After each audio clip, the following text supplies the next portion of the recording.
조선시대 한 여성이 장형 100대를 선고받았습니다. 장형 100대라면 두꺼운 장대로 무려 100대를 맞아야 하는 극형이었죠. 실제로 이 형벌을 버틴 사람은 거의 없었습니다. 하지만 이것으로 끝이 아니었습니다. 조선의 왕이 직접 나서서 이 여인에게 극형인 사형을 명령합니다. 대체 이 여성은 무슨 죄를 지었기에 원래 받아야 하는 형벌을 넘어 왕이 직접 사형을 선고했을까요? 그리고 이 벌을 받은 여인은 과연 어떤 사람이었을까요? 오늘 우리가 만나볼 주인공, 바로 어우동입니다. 여러분, 오늘 영상이 마음에 드신다면 구독과 좋아요 부탁드립니다. 그럼 지금부터 조선시대 가장 파격적인 삶을 살았던 여성, 어우동의 이야기를 시작하겠습니다. 자, 그렇다면 이제 먼저 이 어우동에게 죽음을 명령했던 왕을 만나봐야 되겠습니다. 바로 1480년 조선을 다스렸던 왕, 연산군의 아버지 성종입니다. 이 1480년은 성종이 왕위에 오른 지 11년째 되던 해였습니다. 성종은 할아버지 세조가 카리스마 넘치며 엄청난 왕권을 자랑했던 것과는 정말 다르게 신화와 학문을 배우고 토론하는 경연에 열심히 참여하면서 소통했던 왕입니다.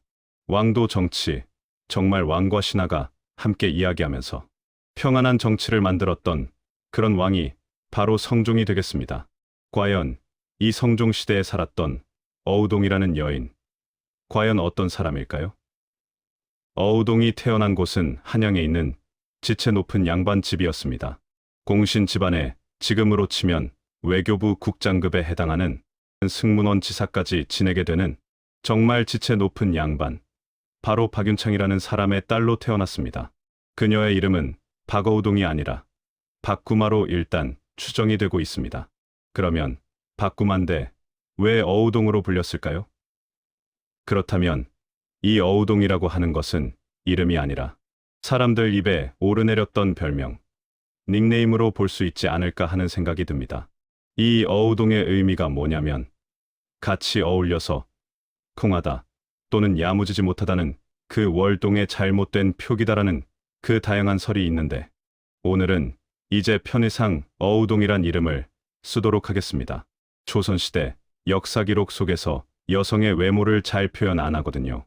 그런데 어우동에 대한 기록을 보면 박윤창 박 선생의 딸이다. 집안이 부유하고 아리따웠다라고 적혀 있습니다. 이렇게 아리따웠다라는 표현이 있을 정도면 진짜 예뻤던 거예요. 어쨌든 돈, 집안의 명예, 미모까지 정말 조선시대 남부러울 것 없던 그런 여성입니다. 그런데 이 어우동의 혼기가 차니까 혼담이 오고 갑니다. 왕가에서 연락이 옵니다. 태종 이방원, 그의 아들들 중 익명군이 있고요.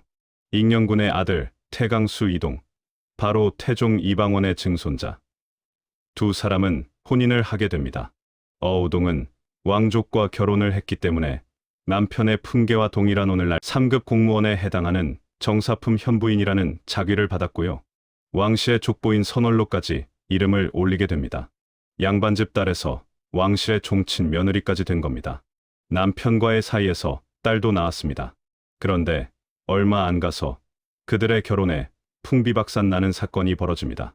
어우동의 남편 태강수 이동이 나 이런 여자랑 못 살겠다며 어우동을 쫓아내버려요. 남편 태강수 이동이 어우동을 쫓아낸 이유, 바로 불륜을 목격한 거예요. 어우동이 남편을 두고 다른 남자랑 바람을 피웠다는 거죠. 감히 왕실 종친 며느리와 바람을 피운 이 간 큰 상대는 누구였을까요? 이 태강수 이동이라는 사람이 데려온 사람이에요. 그릇을 만드는 은장이었습니다. 그런데 그를 집에 부른 이동보다 은장이를 더 반기는 사람이 있었습니다. 바로 어우동이었습니다. 기록에는 이렇게 적혀 있습니다. 어우동이 그 은장이를 좋아해 매번 남편이 나가고 나면 계집종의 옷을 입고 은장이 옆에 앉아서 그 은 만드는 정묘한 솜씨를 칭찬했다. 마침내 내실로 끌어들여 말마다 마음대로 음한 짓을 하다가 눈치를 보고 남편이 돌아오면 몰래 숨기곤 했다. 그런데 중요한 게 있어요. 자, 지금까지 이야기는 성현이 쓴 그 용제총화에 적힌 태강수 이동의 주장입니다. 남자 쪽 주장이네요. 자, 이 이야기의 반전을 한번 들여다보도록 하겠습니다. 조선왕조실록에도 이 기록이 있습니다. 태강수 이동이 연경이라고 하는 기생을 매우 사랑해서 그 아내 박씨를 버렸습니다. 대저 정치인으로서 첩을 사랑하다가 처에 허물을 들추어 제멋대로 버려서 헤어지는데, 한편 그 단서가 열리면 폐단의 근원을 막기 어렵습니다. 기생한테 빠져서 어우동에게 나가라고 한 거예요. 지금 이 사건이 태강수 이동이 연경에 푹 빠진 이 사건을 왕에게 고한 거예요. 종부시, 왕실의 족보를 편찬하고 왕족의 허물을 살펴 잘못을 교정하는 감찰 기관입니다. 지금 종부시가 폐단의 근원을 막아야 합니다라고 했거든요. 그 무슨 말이냐면 태강수 이동같이 기생한테 빠져가지고 아내를 버린다. 이런 일이 많아지면 어찌 되겠습니까? 이게 사회적으로 문제될 수 있으니까 이 문제를 근본적으로 아예 처단해야 됩니다라고 이제 보고를 한 거죠. 이 조선시대는 양반 이상의 신분이 이혼을 하려면 원칙적으로 왕의 허락을 받아야 돼요. 종부시에서는 어우동이 그 은장이하고 바람을 피우지 않았다고 그렇게 판단을 한 거예요. 그리고 또 성종도 종부시의 의견을 듣고 재결합하라고 얘기를 하죠. 기생에 푹 빠져서 처를 버린 남편 태강수 이동의 잘못이 크다고 판단한 겁니다. 자, 그런데 태강수 이동이 왕의 명령을 듣지 않습니다. 결국 이 어우동은 집에서 쫓겨나게 됩니다. 이 명망 있는 사대부 집 딸로 태어나 정말 곱게 자라나가지고, 자, 어쨌건 어우동은 지금 쫓겨났어요. 이 조선시대는 남편 없이 혼자 경제적 자립을 할 수 있는 상황이 아니었던 거죠. 어우동은 억울하게 쫓겨났죠. 그리고 친정 부모님도 품어주지 못하는 그런 상황이었고, 공식적으로 이혼한 상태도 아니어서 재혼도 굉장히 어려운 그런 상황이었어요. 너무 아름다운 거예요. 어우동에게 한눈에 반한 겁니다. 이때 어우동은 돌아보면서 결국 둘이 정을 통합니다. 자, 그런데 이 남자는 특히나 어우동이 절대 연관돼서 안 될 그런 사람이었습니다. 남편이 아닌 또 다른 왕가 사람이었던 겁니다. 법적으로는 종친의 아내였던 어우동은 인환과 만나면서 근친 상간을 지금 범한 거예요. 이거 조선 유교에서 엄청난 일임에도 불구하고 어우동과 인환은 아랑곳하지 않고 만남을 이어갑니다. 인환이 어우동 집에 온 거예요. 이렇게 둘러보다가 벽에 어우동의 그 속옷에 붉은 저고리가 다 걸려 있는 거예요. 인환은 그 옷에다가 시를 적어 나갑니다. 물시계는 똑똑똑 기우니 청한 흰구름 활짝 거치니 달빛 환하다. 빈방 고요한 중에 향기가 남아있어. 오늘 꿈에도 그리운 정 그려보네. 어우동은 완전 감동받은 거예요. 어우동 역시 마찬가지로 그 인환에 대한 마음을 아주 특별한 방법으로 표현을 합니다. 인환을 향한 마음을 표현하기 위해 어우동이 선택한 특별한 방법은 무엇일까요? 요즘도 연인들끼리 이렇게 사랑을 확인합니다. 당시 문신하는 방법입니다. 먹을 벼루에 이렇게 갈아요. 그 다음에 바늘로 이름을 새기는 거예요. 먹물이 새겨지게. 이런 방법으로 굉장히 아팠겠죠. 그런데 여기서 또 한 번 반전이 있습니다. 어우동 몸에 새겨진 남자의 이름은 인환 말고 박강찬이란 이름이 또 있습니다. 이 사람은 이제 지금으로 따진다면 전도 유망한 의대생 학생 정도, 이런 신분의 남성이었어요. 이 남자가 사랑에 빠지니까 다른 쪽 팔에 박강찬이란 이름을 새깁니다. 아, 문신이 여기서 끝이 아닙니다. 하급관리 가이양이란 인물을 만났을 때 다시 이 남자와 사랑에 빠집니다. 그의 이름을 역시 문신으로 남기고 싶었던 것이죠.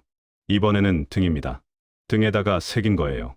자, 지금까지 얘기했던 어우동의 남자 몇 명이었나요? 어우동은 이렇게 많은 남자를 만날 수 있었던 데는 비밀이 하나 있어요. 그 답은 바로 자신의 신분을 속이는 겁니다. 자, 그런데 신분을 속인 어우동은 또 다른 왕가의 남자들을 만나게 됩니다. 어우동의 새로운 남자는 남편과 같은 학렬의 시아주번이었던 수산수 이기였던 것이죠. 즉, 정종의 증손자였던 것입니다. 수산수 이기와 어우동이 만난 날은 단오날입니다. 곱게 차려입고 그네를 타러 나간 어우동을 보고 역시 수산수 이기가 한눈에 반해버립니다. 결국 이렇게 연결이 되었고 둘은 또 사랑을 합니다. 자, 그런데 문제가 또 있어요. 왕가의 사위와 만남을 가집니다. 남편 즉 춘향군의 사위인 이승원과 사랑을 합니다. 이거는 어떻게 보면 어우동의 자식 버리지 않습니까? 춘향군의 사위인 이승원과의 만남은 그가 지나가는 어우동에게 보인 관심으로 시작됐습니다. 지나가다 어우동을 봤어요. 저기 저 예쁜 아가씨. 그 지방에서 온 기생인가? 그 질문에 여종은 기생 맞습니다라고 대답을 한 거예요. 어우동은 이번에도 신분을 속인 거죠. 그래서 결국 둘은 또 사랑을 나누게 됩니다. 왜 이렇게 신분을 속이면서 어우동은 남자들을 만난 걸까요? 기생이나 첩이나 이런 여성들은 어느 정도 성적으로 자유로운 여성들이었다고 보여집니다. 자신의 신분을 속이고 당연히 이렇게 첩이나 기생으로 신분을 속일 수밖에 없었던 거죠. 이렇게 어우동은 조선 왕가의 남자들과 얽히고 설킨 조선 왕가 스캔들의 주인공이 되었습니다. 자, 이러다 보니 어우동의 그 화려한 행적에 대해서 정말 소문이 파다하게 났나 봅니다. 그렇게 조선시대 금지된 자유연애를 즐기던 어우동. 결국 의금부로 끌려가는 사건이 벌어집니다.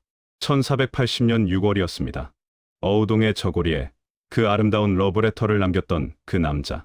방산수 인원과 근친 상간했다는 사실이 결국 알려지면서 조정은 발칵 뒤집혀집니다.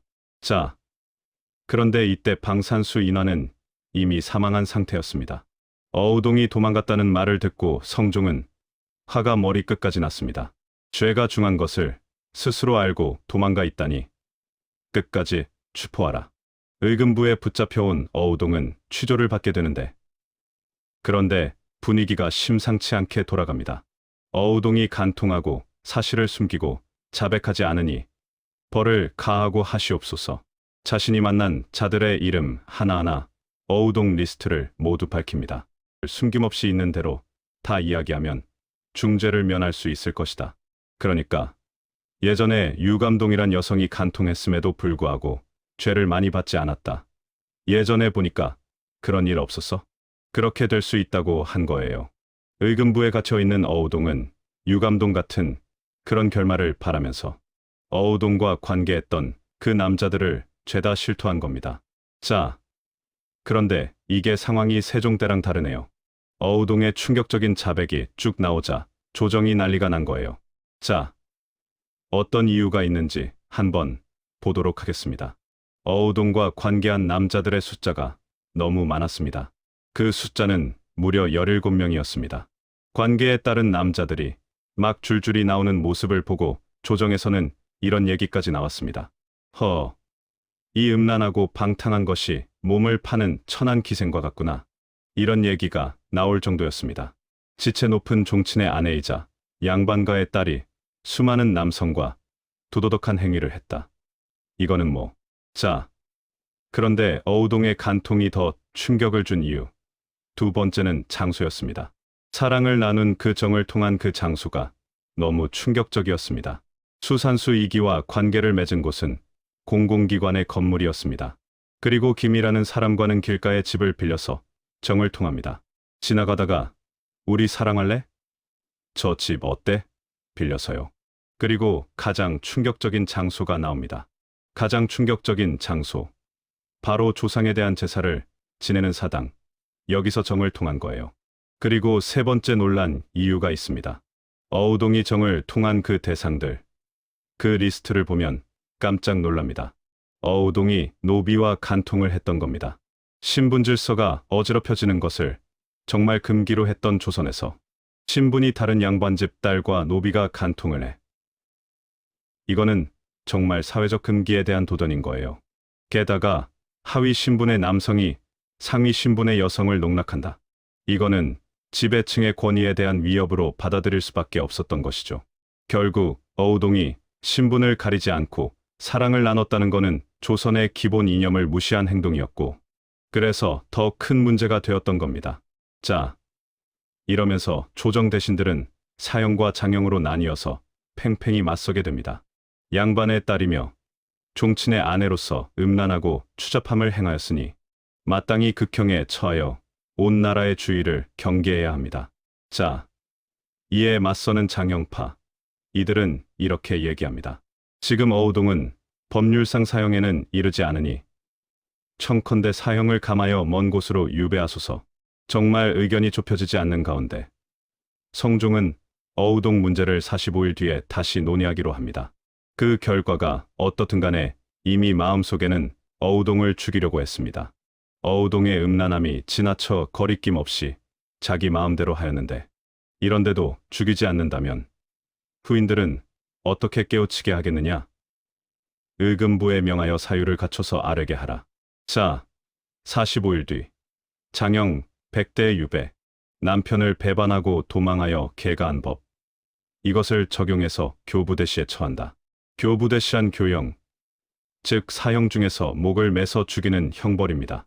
그러니깐 가을쯤, 가을까지 기다렸다가 집행하는 게 원칙이었습니다.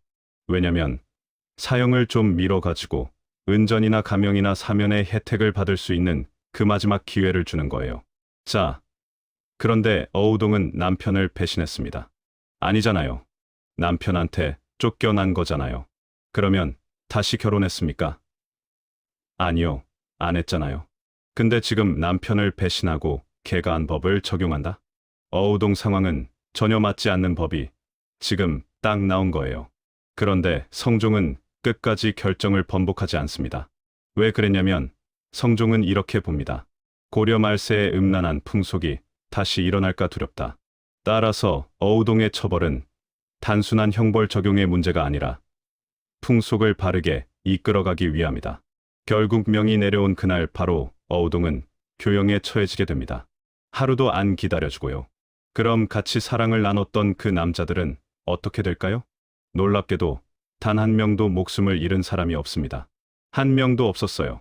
장형 때리는 거, 이거 선고받은 사람은 있는데 돈을 내고 풀려났거나 귀양 갔다가 풀려났거나 심지어 무고로 인정돼 가지고 죗값을 치르지 않기도 했습니다. 함께 간통을 저질렀는데 왜 어우동과 이렇게 처벌이 다른 것일까요? 성종을 포함한 위정자들의 논리, 당시의 논리는 이런 거였습니다. 천한 기생과 같은 행동을 한 어우동 때문에 오히려 뜻있는 선비들이 큰 피해를 본 것이다. 성종이 만들고자 한 유교국가, 정말 일벌백계 할 정도로 어우동 사건을 심각하게 바라봤던 성종이 어우동의 죽음을 발판 삼으면서까지 성종이 만들고 싶었던 유교국가, 과연 어떤 모습이었을까요? 성종의 가장 큰 업적이 있죠. 사실 이것 때문에 성종이 묘호를 받지 않았나라는 생각이 드는데요. 어우동이 죽고 나서 5년 뒤 경국대전 반포가 되거든요. 여기에 아마 성종의 의지가 담겨져 있지 않을까 가득 있었을 것 같습니다. 그렇다면 유교 국가 속 여성, 과연 어떤 모습이었을까요? 첫 번째, 재혼 절대 금지. 바로 재혼한 여성의 자손은 과거에 응시할 수 없다는 법이 생깁니다. 그래서 자식 없는 젊은 과부의 재혼, 이거는 좀 허락하고 최소한 먹고 살기 좀 해줘야 되는 거 아니냐, 이런 어떤 절충안도 나오긴 하는데 이 절충안은 받아들여지지 않습니다. 굶어 죽는다는 핑계로 정절을 잃는 과부가 많아집니다. 어떻게 보면 잔인하죠. 이러면서 점점 여성의 재혼은 비윤리적이다라는 인식이 생기게 된 거예요. 두 번째, 남성과 접촉 절대 금지. 가운데 노비를 두고서 손님과 주인마님 간에 벌어지는 대화, 바로 내외법입니다. 내외한다. 함부로 밖에 나간 여성이 남성과 불필요하게 마주치거나 정절을 잃지 않도록 집안에 가둬두는 법이었던 겁니다. 이 내외법이 생기면서 여성들은 바깥 나들이를 쉽게 할 수도 없었지만 부득이하게 외출해야 되면 장옷을 쓰고 얼굴을 가려야만 했습니다. 이뿐만이 아니었습니다. 가마도 특징이 있어요. 사면에 벽이 있어야 합니다. 이걸 교자라고 합니다. 밖에서 못 보게, 못 보도록 완벽히 그냥 딱 차단을 시켜버린 것이죠. 우리가 흔히 생각하는 조선의 여성상, 그 모습은 바로 성종 때 만들어졌다 볼 수 있겠습니다. 어우동은 조선시대 가장 파격적인 삶을 살았던 여성이었습니다. 그녀는 왕족의 아내라는 신분을 버리고 자유로운 사랑을 선택했습니다. 하지만 그 대가는 너무나 가혹했죠. 성종은 어우동의 사건을 통해 조선을 더욱 엄격한 유교 국가로 만들어갔습니다. 여성에 대한 억압은 더욱 강화되었고 그 영향은 조선 말기까지 이어지게 됩니다. 여러분은 어우동의 삶을 어떻게 생각하시나요? 댓글로 여러분의 의견을 들려주세요. 그리고 이 영상이 도움이 되셨다면 구독과 좋아요 부탁드립니다. 감사합니다.